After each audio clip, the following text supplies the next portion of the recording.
These poles had green beans growing on them, and now instead of green beans, because it's winter, we're growing snow peas. These are the snow peas, and they are actually very soft and delicate compared to green beans. They're very soft and dainty.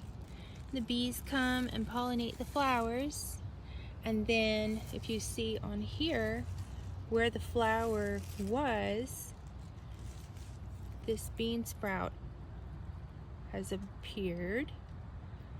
So at first it's the flower drops,